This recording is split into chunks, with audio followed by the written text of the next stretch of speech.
Welcome to the Sur-thrival Guide podcast, a short series of daily impactful episodes full of ideas and tips on how to thrive in survival mode during the corona crisis.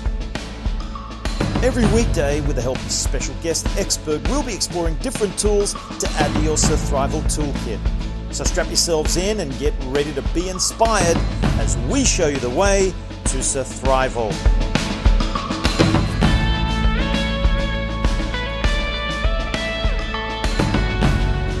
Welcome everybody to today's Sur-thrival podcast with a real difference. My name is Mark Francis and I work within Winning EQ, but of course I'm wearing the shirt today, and Marc Stcherbina, who is my special guest, is going to be talking about a subject that I knew Mark should be the guest, not the interviewer. So how are you, Mark? I'm wonderful. Thank you, Mark. Thanks so much for having me on my own podcast. I really appreciate it. Very excited. Super exciting. The subject is reinvention. So let me just give a little bit of a context as to why I think you'd be a great person to listen to about that topic. I remember you telling me from about the age of 5, I think it was, way back when you were in Sydney growing up, and your self-concept was, I'm an athlete, I'm a sportsman, in fact, I'm a rugby guy. And so your whole adolescent life and then your adult life was rugby, professional, played for Australia, one of the top 3 teams in the world, so a top professional sportsman. And then suddenly that had to come to an end because of a very serious injury. So you had to reinvent your whole perception of yourself. So that's why I just think it would be great to hear about reinvention from you. So that's why we turned the tables and have you as the guest today and me as the interviewer. Does that work for you? 100%. I think I really like this idea. I think it's great. And any opportunity to tell my story to help other people, because I went through a massive transition. Still am, for that matter. But so I hope this resonates for people out there. Thanks, Mark. I'm going to start the way you normally start, and that is to ask you, tell us about a typical day in the current pandemic. What's a typical day for you, Mark? And I know you do a lot of work on the podcast, so it's apart from the podcast, what do you get up to on a daily basis? Not much apart from the podcast at the moment. It does require a lot of work, not to turn anybody off from starting their own podcast, but when you're a one-man band like me at the moment, that's what I'm considering now. To build this out, really need to surround myself with a team. But at the moment, I'm having a good time. I'm learning new skills in technology, but it does require, when I'm filming, I'm actually sourcing my guests as well. You know, there's a lot of correspondence. Then actually filming it, editing it, promoting it, uploading it, posting it. And I was fairly ambitious taking this on to do a daily podcast as well. I thought right now we're in it, and it was good for me also just to practice some rigor and follow through and some urgency with what I'm doing. But that takes up a lot of the day. Now I'm doing my morning ritual, which I talk about in my ebook, and staying true to that helps me sustain that kind of focus and energy throughout the day to get the podcast episodes out. And then my Winning EQ practice, I'm still keeping one eye on that and reaching out to potential clients, seeing how I can support during this time. There's a lot of people that are struggling, particularly business leaders. So that's pretty much the entire day. I might do some exercise toward the end of the day, which is good. And I think for me, that is what I normally do, is exercise to start the day. But I'm trying something else I do my meditation. I'll do a little bit of movement just to kickstart the senses and the nervous system. But then I like to get straight into work. So toward the end of the day, I'm pretty much fed up with sitting, and I'm ready to get out and love to go out toward sunset, go for a run, go for a bike ride, and then that caps my day, have dinner, and then I'm back onto the podcast. Fantastic. I want to come back to what you said. You're saying you are learning new skills. Mm-hmm. And what are the skills that you're learning you think, you know what, they're so useful that I'm going to continue to do those things beyond lockdown? Well, the one thing that comes to mind is technology. So this is the world we live in. And as tech savvy as we can make ourselves, I think is really important. Not necessarily for us to do our own tech work. I'm talking about production, getting content out there. And what I'm doing, it's very important to get content out into the world. Not just for brand awareness and presence, but so that there's tangible things that people can absorb to help them. So that's my main come from. And to do that, it requires technology. So learning it myself and being able to do it myself, I get to learn. First of all, I get to appreciate the people that do this for a living. That use a lot of time, isn't it? It takes a lot of time to edit these interviews and do all the visuals that you do. Yes. And I just want to touch on, so that's the skill itself is I'm learning, and then that will help them when it's time to delegate to somebody else that can do it quicker and do it better, to allow me to go and do the more important things, parts of my business. I'm able to oversee that and know what's going on and not just go, oh, you just do it. So at least I know what I like, and then I can guide the person I delegate that to. The other thing I want to say is we talk about the skill, but what I'm learning is a lot about myself and the challenges that come up. So my own behavioral patterns and what serves me and doesn't serve me. So it's really just jumping into something like this is like jumping in the fire, and it really puts a mirror up to, all right, let's see what your tendencies are. And I'm a procrastinator. So I have a tendency to procrastinate. I'm a perfectionist, which... Yeah. That's the driver I get, Mark, is that I want this to be absolutely excellent. So I'm going to work harder, longer hours to make sure it's just so. That's right, isn't it? It's a driver. Yeah. So this exercise really shows that up. It's like, all right, and I'm noticing it more and more. So I notice when there's times that come up, it's like, you're being a perfectionist. Right? And it's been an hour now and you've been on this same thing. So it's a great practice for me to catch it, to notice it, and then move on or step away. So I'm constantly having that little dance at the moment, which is beautiful. It's brilliant. As long as I'm breaking through that, and I have just to we've put out 10 or 11 episodes already in the space of 2 weeks, shows me that my results are I'm breaking through this procrastination habit of mine.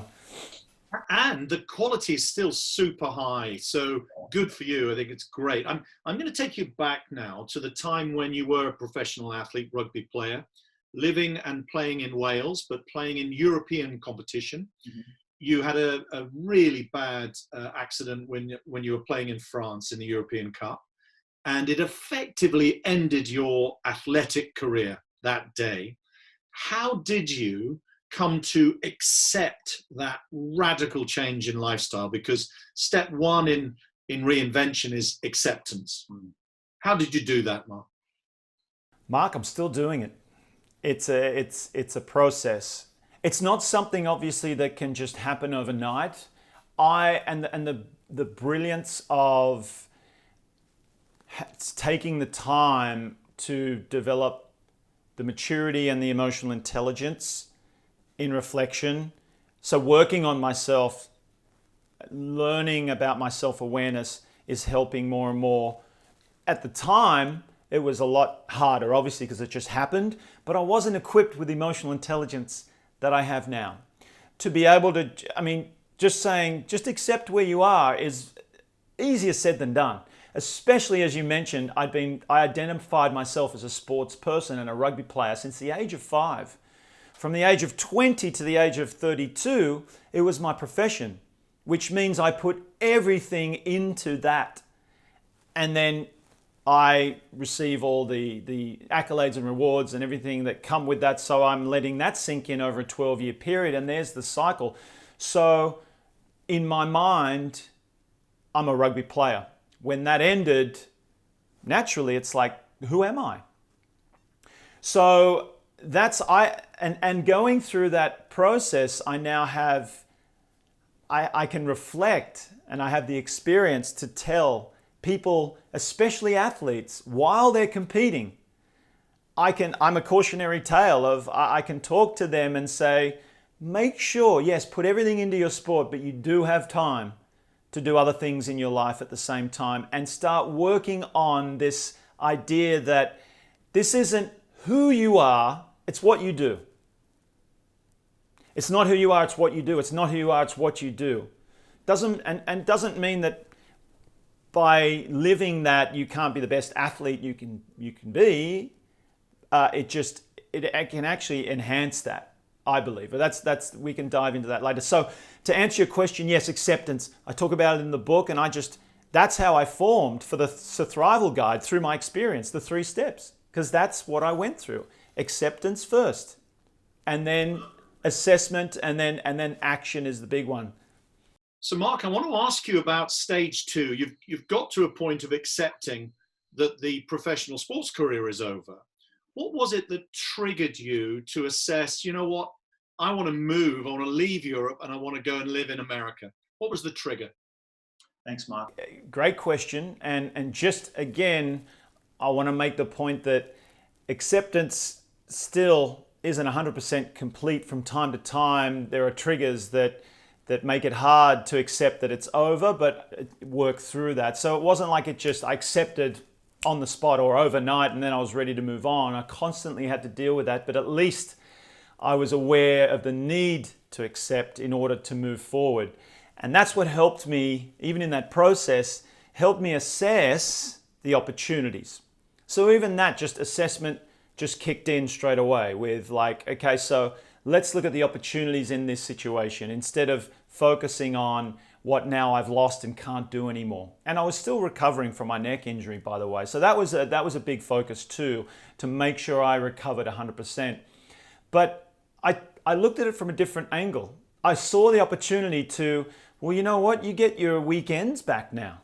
Because when you're a contracted professional rugby player, in a way, you are the weekends are your work.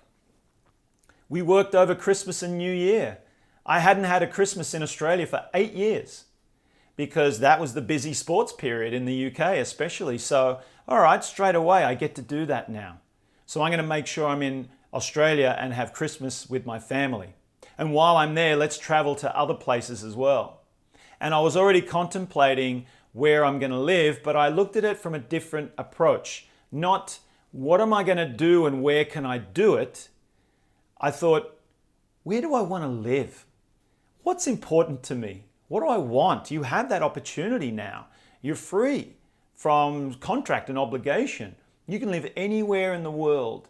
So let's choose a place to live that has beautiful weather, because I've been living in the UK. No disrespect, Mark, you're in London there. You know what I'm talking about. Drizzly, rainy, cloudy, grey, gloomy weather for 6 years. So that, I looked at what I wanted. I want to wake up to sunshine as often as possible. So I actually went on travels. I went and saw a bunch of places that I always wanted to see. I traveled solo, and then I breezed through LA a couple of times, and every time I'm in Los Angeles, I just think this is more my vibe, because I'm uplifted by the energy of the place. It's by the ocean, which was important to me. I grew up on the ocean. So every time I was there, it just felt a little bit more like where I might want to be. And sure enough, that's where I ended up. So I want to pick on this because so what I'm hearing is, what do I really want? I've got the opportunity, whether it's win my weekends back or live in a different place. So it's maybe for those listening and watching, this is an opportunity right now to think, what do I want and where do I want to be in its widest context? So how did you then act? Because you're making this choice of change, and I want better weather and all the other things you said. But how do you then act? Because that's the third stage, isn't it? It's about do it, get on with it. What's the advice you'd give anyone listening about change the thinking into action? Well, part of the assessment process is, yes, what do you want? Where do you want to be? What do you want to do? Assessing that first, and then the crucial part of the assessment process is, what will it take to get that? Who do I need to be in order to achieve that? So as you're assessing what it is you want, what it takes to get it, then you've also got to reflect and be honest with yourself in what might hold me back. What has been holding me back from certain choices that I've wanted to make in my life, but I haven't? That's had me feeling stuck at the moment and just being too scared to move out of this and into a different situation. So it's getting honest with yourself and your limitations and your limiting beliefs. And they kind of blur into, it's not just like I said, accept, then assess, then act in 3 rigid, clear steps. They often bleed into the other, and you kind of go back and forth between those, but it just helps. So what I mean by that is when you're assessing, you need to also accept who you are in that moment too, and that you have some work-ons, that you have some limitations, because there's no point beating yourself up for that, because that might paralyze you as well. You see what I mean? So just accept, look, I'm human. It's okay that I get scared. It's okay that I worry. I'm a perfectionist, which has held me back from writing that book or jumping on that plane. Or it's okay that I'm scared of planes, right? In that assessment process, but this is what I want. So that's where the action, when that's big enough, so that when you look at what's holding you back, that helps you with the action. So that's what I'm saying. It really, really got to consolidate that step. And in that example there, is if I'm going to have to jump on a plane, I'm going to have to go and see a hypnotherapist. Or I'm going to have to do whatever it takes to get me on that plane. Instead of just saying, oh, well, there goes that dream because I'm scared of flying. Yeah. Yeah. So there's a huge amount of self-awareness, self-reflection in that journey to reinvention, to say, what is it I want? And it sounds as well as it's a bit of trial and error as well. It is. It is. And I don't think I fully answered your question there with the action. That's the setup for the action, right, is really crucial, because that will help you act. But taking that step and break it into chunks. I like to use an analogy with anything. If you're trying to change a habit, or if you're trying to achieve a goal, and especially when you set yourself a big goal, if we look at that goal as the proverbial Mount Everest, it can be very overwhelming when all we're doing is looking up at the summit and saying, okay, I've got to get there. That's where I'm going. Let's go. It's like, well, no, let's look at base camp 1. Everest is there. We've set that goal, that dream, and that could be for somebody leaving their job and moving to California from the UK. That could be something they've always wanted to do, or at least try. So that's their Everest, but okay, so what are the action steps? It's important that you put the action steps in place. So that's what I would say about action, is make sure you've got a nice, clear baby step. Make the first step easy. The first step easier, that base camp 1, that's like, okay, good. All I focused on was getting to that, right? And that might be, keep using that example, booking your ticket, right? Booking your plane ticket. That's like, now it's become real. That was a fairly easy step in a way, because it just required looking online or going to a travel agent or whatever and spending the money to do it. And now we're creating momentum. And then what I would say with each step at each base camp that you achieve is celebrating that. So now we're in the action, because a hard part of action is that sustained action. We can always take that first step and then we don't follow through. So now we're talking about developing habits and maintaining that action so you move closer and closer to that goal. Yeah, one observation I've got about our current situation, and it's to do with us, you and I are both coaches in sport. And when we're trying to develop a skill or a new behavior, like we've just been talking about, we recognize that it's the repetition of that new behavior and new skill several times, day after day. And psychologists would say probably between 30 and 40 days of repeating that skill and behavior does it become a habit. And I just thought it was a really interesting analogy that says right now, all of us who are in lockdown are behaving differently. We're forced to. And there are certain things we're doing now differently that we're repeating because we like them or we think they're the right thing to do. And that is bound to generate new habits and behaviors beyond lockdown. In that context, Mark, in terms of you now as a developer, people developer, as a consultant, as a leadership coach, what are the behaviors that have become a new habit? So you're no longer the sportsman, although you are heavily involved in sport. It's no longer your profession. So what are the new behaviors that you have developed into a habit that are bringing value now? That's a fantastic question. The one thing that comes to mind, and I don't think it's necessarily what I possessed and I've changed that. I think it was always, I'm talking about characteristic now, a character habit that then manifested itself in a certain way. And what I'm trying to say is that habit of focusing outward. When you're a professional sportsman, it can be very much you're feeding, everything's about you and that performance within the team performance, but it's about that winning, that trophy and the season. And it's very easy to just get stuck in focusing on your own bubble and being very self-absorbed in that. And especially if you allow yourself, I mentioned before, to accept all the recognition and the accolades and really let that sink in and become also validation for you, then you run the risk of forgetting about the more important things, and that's making it about other people. So getting out of that sport, and I always, like I said, I always had that, just that uneasy feeling that I was doing a profession that was, what am I contributing to here? What am I, how am I impacting the world? How am I changing? A purpose. Where's my purpose? We're focused on trophies. I'm focused on salary.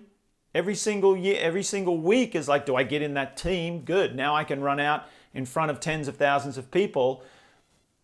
Okay, I could argue and try and justify it that I'm entertaining people and that's really lifting their day. And for many, it was.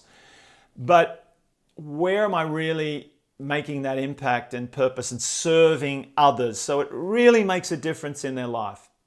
And so Mark, I can give you one behavior that I have the pleasure of working with you, so I see and get the benefit of. There's one behavior when we work together which I really appreciate and is clearly a habitual, which is you're a great listener.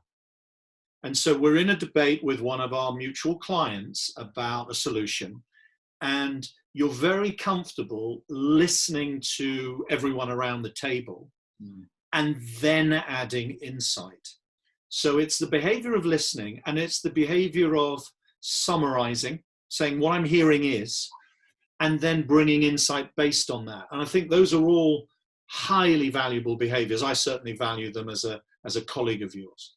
Thank you. And that's what I meant, Mark, by it's not as though I wasn't a good listener, but now in this process I've developed listening skills. I've always found that I've been a good listener. Like teammates would come to me, especially younger teammates, and they would lean on me for advice and counsel, and that felt good.